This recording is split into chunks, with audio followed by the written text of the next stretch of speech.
Welcome back to Elevator Inspiration for Sunday School. We're in Lesson 7, Cleansing the Temple.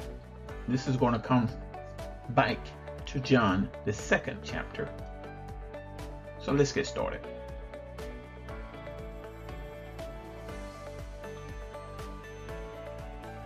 Our first outline is Jesus saw them cheating in the temple. Now remember, we actually have a rebuilding of the temple under King Herod. Remember, actually Solomon built the temple first, but it was destroyed by the Nebuchadnezzar, and then under Nehemiah and Ezra, the temple was rebuilt.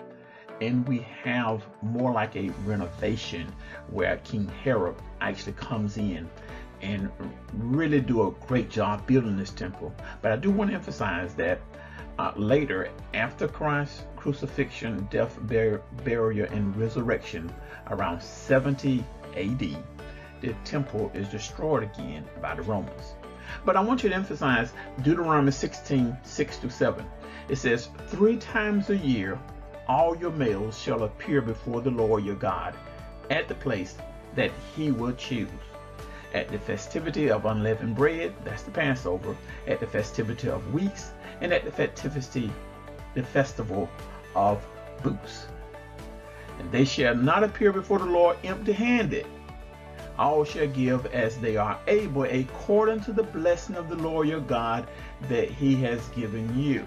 So 3 times a year, children of Israel, descendants of the Israelites from all across the country, all across different nations, we are seen in Jerusalem and actually pay respect, especially during the Passover and the Festival of Weeks and the Festival of Booths. They will come to Jerusalem to honor, and notice what it says here, they had to come not empty-handed.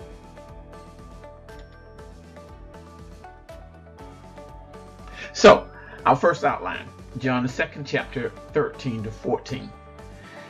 Selling in the temple to strike worship. Verse 13. And the Jews' Passover was at hand, and Jesus went up to Jerusalem, and found in the temple those that sold oxen and sheep and doves, and the changers of money sitting. So just think for a few minutes. You had to come with a sacrifice. So if you come from another country and you travel, that sacrifice had to be without a blemish. So what they did, they sold sacrifices there, more like in the Gentile court or the outer court or the court of the women. So they have set up a place to exchange money. Because you came with foreign currency, you had to exchange that money. So what Jesus sees when he gets there, he sees all type of business activity going on and some of exploitation, because the Pharisees the priests were the ones that would look at the sacrifice and say, oh, nope, you can't have that.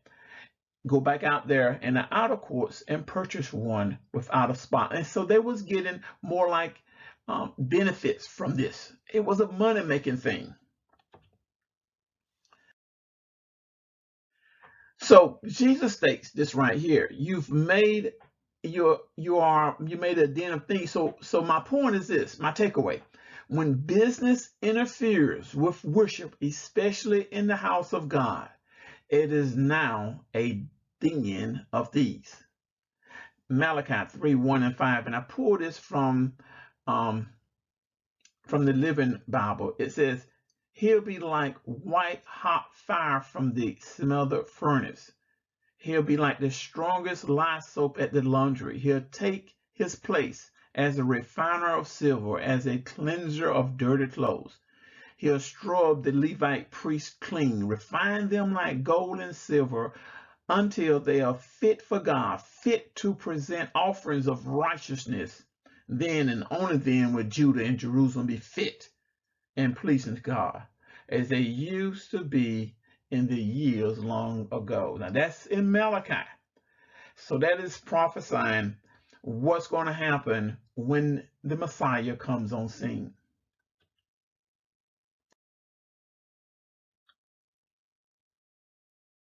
And then the next outline is God's house is a house of worship.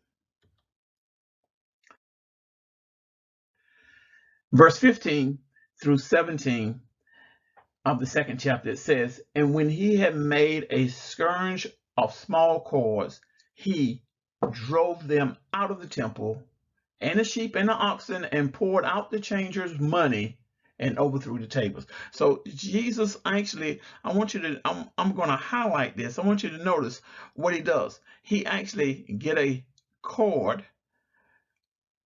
kind of like a belt, a scourge cord. He drove them out of the temple. Now that means out of the outer courts.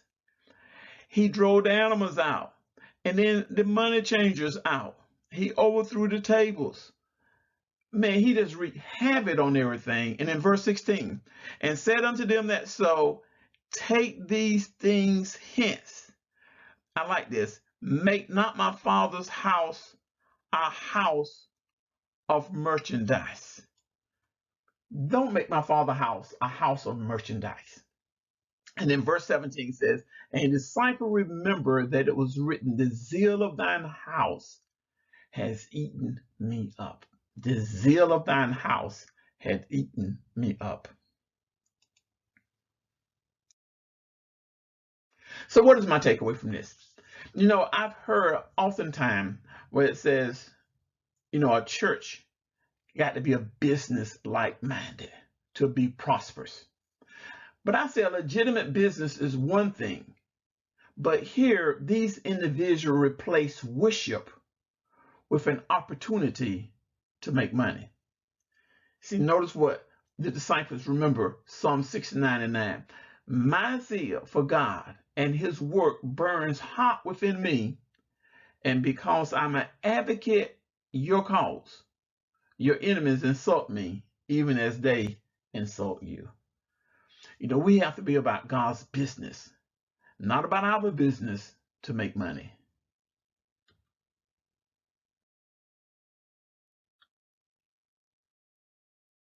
And then the next outline is Jesus revealed another meaning of the temple. The Jewish leaders questioned Jesus' authority. Now this is interesting here. Then answered the Jews and said unto him, what sign showest thou unto us, seeing that thou doest these things? In other words, who gave you the authority to do this? And notice what Jesus says. Destroy this temple, and in 3 days I will raise it. And then the Jews said, 46 years was this temple in building. In other words, we have gotten with Herod, and Herod has rebuilt this temple. And it took 46 years to get this temple like it is now. And you're going to rear it up in 3 days? But Jesus spake of the temple, his body. And when therefore he was risen from the dead, his disciples remembered that he had said these things unto them, and they believed the scriptures and the word what Jesus has said. See, Jesus is talking about them, those same individuals wanted to destroy him and actually put him to death. Took him to the Romans, and the Romans put him to death. And within 3 days, he was risen from the grave.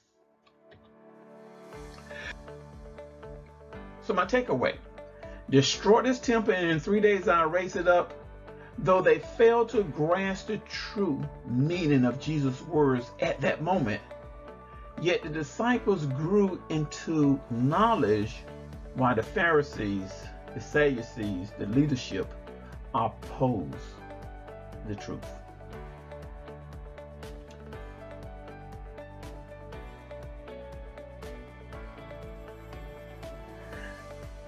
So my lesson learned.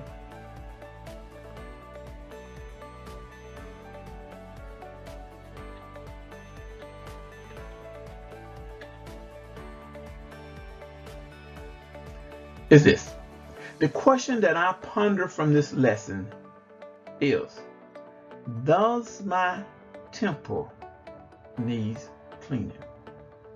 See, Jesus stated that destroy this temple and in 3 days I will raise it up. See, this quote during that time lacked the understanding when spoken by Jesus.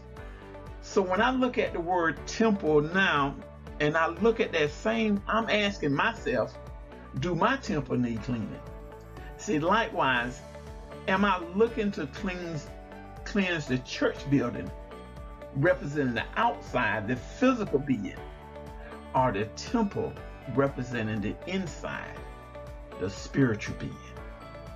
So I ask myself this question: does my spiritual being need cleansing?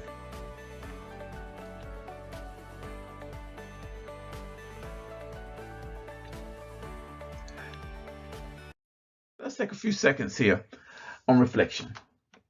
Now the key verse, and he said unto them that so does, take these things hence, and make not my Father's house a house of merchandise. I remember talking to one young lady and said that Jesus Christ, those words, is $1 million industry today. Are we taking the ministry? Are we taking God's word? Are we taking it and we're profiting for ourselves?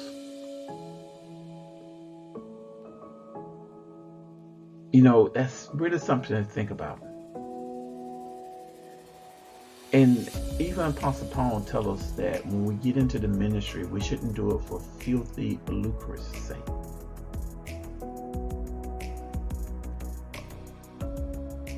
We need to be mindful. Are we worshiping God? Are we trying to profit off of our ministry? Let us pray. Dear Heavenly Father, I pray that my local church is a place where your spirit is pleased to dwell. I pray that every sanctuary is a place of honor where your holiness is revered. I pray to examine myself daily and quickly repent of anything that does not please you, because your Son gave his life for me and presented my body. And I want to present my body as a living sacrifice, holy and acceptable unto you, which is my reasonable service. In Jesus' name I pray. Amen.